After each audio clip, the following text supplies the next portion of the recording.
El pasaje de hoy es Génesis 44, versículos 14 al 24. Leamos juntos. Vino Judá con sus hermanos a casa de José, que aún estaba allí, y se postraron delante de él en tierra, y les dijo José: ¿Qué acción es esta que habéis hecho? ¿No sabéis que un hombre como yo sabe adivinar? Entonces dijo Judá: ¿Qué diremos a mi señor?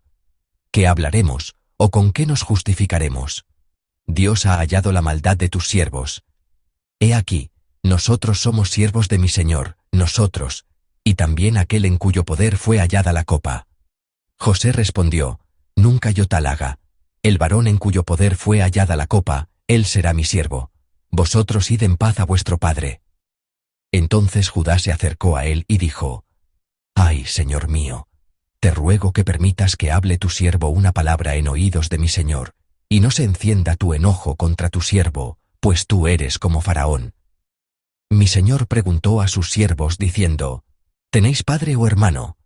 Y nosotros respondimos a mi señor: Tenemos un padre anciano, y un hermano joven, pequeño aún, que le nació en su vejez. Y un hermano suyo murió, y él solo quedó de los hijos de su madre. Y su padre lo ama. Y tú dijiste a tus siervos: Traédmelo, y pondré mis ojos sobre él. Y nosotros dijimos a mi señor: El joven no puede dejar a su padre, porque si lo dejare, su padre morirá. Y dijiste a tus siervos: Si vuestro hermano menor no desciende con vosotros, no veréis más mi rostro. Aconteció pues, que cuando llegamos a mi padre tu siervo, le contamos las palabras de mi señor. Amén. Los hermanos de José partieron de nuevo hacia la tierra de Canaán, pero su viaje no duró mucho. Aunque era el camino de regreso a su padre Jacob, después de comprar grano en Egipto, tuvieron que desandar el camino y volver. Se habían reunido con José, e incluso habían comido con él, pero todavía no habían reconocido a su hermano. José no los dejó ir sin más. Puso su copa de plata en el saco de grano de Benjamín, para que pareciera que la habían robado. Con este pretexto, el mayordomo de José los persiguió. Encontró la copa de plata en el saco de Benjamín, y los hermanos no tuvieron más remedio que regresar a la ciudad donde se encontraba José. Esta escena, la de una huida que termina en un reencuentro forzado, ya la hemos visto antes al meditar en el Génesis. Ocurrió exactamente así cuando Jacob huyó de la casa de su tío Labán. Raquel había robado los ídolos de su padre, y por eso Labán persiguió a Jacob. Por supuesto, la razón de Labán para perseguirlo no era únicamente por los ídolos. También sentía que Jacob se había llevado sus rebaños, y probablemente deseaba que este siervo, que siempre había prosperado trabajando casi sin paga, siguiera cuidando de sus rebaños y permaneciera a su lado. Pero también hay diferencias con la huida de Jacob. En primer lugar, Raquel realmente robó los ídolos, pero no fue descubierta. En cambio, Benjamín no robó la copa de plata, pero sí fue descubierto. Es decir, cuando realmente robaron, no fueron descubiertos, y lograron escapar, pero cuando no robaron, fueron descubiertos, y obligados a regresar. Así aprendemos que aunque algunas acciones tienen consecuencias claras, no siempre los resultados corresponden a las causas que esperamos. En medio hay muchas variables, y quien dirige y gobierna estas variables es nuestro Dios. Por eso, en nuestra vida, hay casos en los que alguien comete un mal, y no es descubierto, y casos como este, en los que alguien es inocente, y aún así, es acusado. Aprendemos que nuestra vida no se rige por una simple lógica de causa y efecto, sino por la soberana guía de Dios. En el libro de Génesis, hay muchos casos en los que eventos similares se repiten con diferentes personajes. Entre los patriarcas, encontramos situaciones en las que hicieron pasar a su esposa por su hermana, y también se repiten casos en los que el linaje se preserva a través de relaciones con nueras o hijas. Es importante no interpretar cada evento desde la misma perspectiva, sino aprender de cada situación la lección de que Dios obra tanto de esta manera como de esta otra. Entonces, ¿por qué José planeó todo esto? ¿Por qué no dejó ir a sus hermanos, y en cambio, los sometió a esta prueba, poniendo la copa de plata en el saco de Benjamín? La razón parece ser, en primer lugar, que no quería dejar ir a Benjamín, y, en segundo lugar, quería ver cómo reaccionarían sus hermanos ante la situación de Benjamín. Si los hermanos no hubieran protegido ni defendido a Benjamín, sino que lo hubieran abandonado a su suerte para salvarse ellos, ese resultado tampoco habría sido malo para José. Si hubieran actuado así, José habría separado inmediatamente a Benjamín de aquellos hermanos malvados, y se lo habría quedado a vivir con él en Egipto. Pero lo que más le interesaba a José era la actitud de sus hermanos. Se preguntaba si dejarían que Benjamín cargara solo con la culpa, o si, a diferencia del pasado, lo defenderían. Cuando él mismo fue vendido a Egipto, ninguno de sus hermanos intervino para impedirlo. Todos fueron agresores, instigadores o cómplices por omisión, y por lo tanto, todos fueron culpables. Ninguno se puso de su lado. Judá propuso no matarlo, pero fue el principal promotor de la idea de venderlo como esclavo.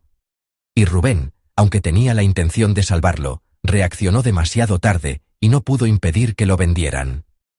En aquel entonces, ¿cómo veían los hermanos a José? Lo veían como un adversario, como a alguien a quien debían eliminar. En sus corazones, consentían con la idea de su muerte e incluso la deseaban. Pero ahora, ¿habrían cambiado sus actitudes? ¿Serían diferentes? Antes veían a los hijos de la otra madre, los hijos de Raquel, como rivales a quienes debían eliminar. Ahora, ¿cómo tratarían al otro hijo que recibía el amor especial del padre, Benjamín? Mañana veremos la transformación completa de los hermanos y meditaremos en el desenlace de esta prueba. Hoy, en cambio, nos centraremos en lo que sucedió durante el proceso. Mientras esta historia se desarrolla, es notable que Judá emerge como el personaje central. Judá es quien habla con José y ofrece una larga explicación. Leamos juntos el versículo 14. Vino Judá con sus hermanos a casa de José, que aún estaba allí, y se postraron delante de él en tierra. La Biblia no se refiere al grupo que regresa simplemente como los hermanos de José o los hijos de Jacob. Lo describe como Judá y sus hermanos. Está poniendo a Judá al frente del grupo. El versículo 14 ya lo señala como el representante, y la historia que sigue en la última parte del capítulo 44 presenta a Judá como el personaje principal, quien toma la palabra. La última vez que expliqué el capítulo 38 de Génesis, mencioné que, entre los hijos de Jacob, Judá y José, se repartieron la primogenitura. La historia después de Jacob se centra en José, pero en el capítulo 38, la narración principal se interrumpe abruptamente para insertar la historia de Judá. La razón es que José, como hijo de la esposa amada, Raquel, recibiría la doble porción de la herencia que correspondía al primogénito, a través de sus hijos, Manasés y Efraín. Y la preeminencia del primogénito, ¿a quién le correspondía? Debía ser para Rubén, el primer hijo de Lea. Sin embargo, debido al comportamiento inmoral de los tres hermanos mayores que Judá, Rubén profanó el lecho de su padre, y Simeón y Leví actuaron con una violencia desmedida, usando la circuncisión, la promesa de Dios, como una herramienta para la masacre. El liderazgo de la primogenitura recae finalmente en Judá. En el pasaje de hoy, Judá actúa de una manera digna de esa preeminencia. Aunque cometió un grave error con José, ahora está tomando la iniciativa para no repetir el mismo error con Benjamín.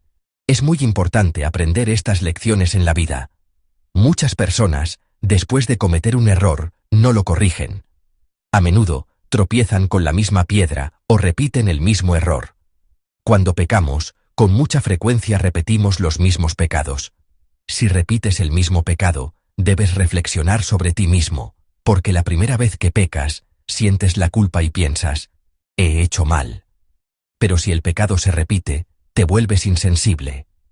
Llegas a un punto en el que ni siquiera te das cuenta de que es un pecado, o no lo reconoces como tal. Cualquiera puede cometer un error una vez. Incluso en los tribunales, el hecho de ser la primera ofensa se considera un atenuante. Se entiende que alguien puede equivocarse una vez por error o por ignorancia de las consecuencias. Lo realmente importante es no volver a cometer ese error. Si miramos esta historia desde otra perspectiva, este evento no es solo para José.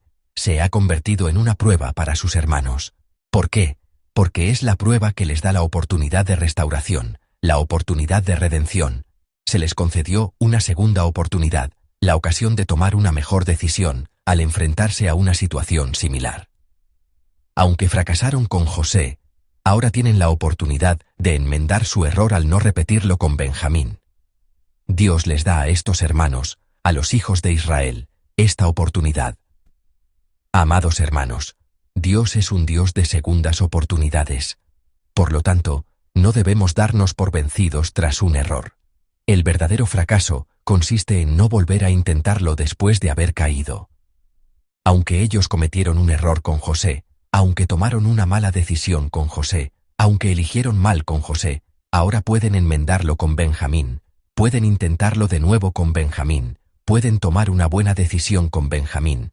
Dios nos da la oportunidad de enmendar nuestros errores. Aunque hayamos fallado en el pasado, cuando se nos presenta otra oportunidad, debemos aprovecharla para enmendar dichos errores. No debemos caer en pecados recurrentes, sino aferrarnos a la oportunidad que Dios nos da. Confiando en el Dios que nos da una segunda oportunidad, les bendigo en el nombre del Señor, para que hoy restauren las áreas quebrantadas en sus vidas. Si hay un pecado que se repite, les insto a romper con él decididamente. Que hoy sea un día en el que tomen mejores decisiones que antes y den mejores frutos ante el Dios que les da la oportunidad de enmendar los errores del pasado. Les bendigo en el nombre del Señor.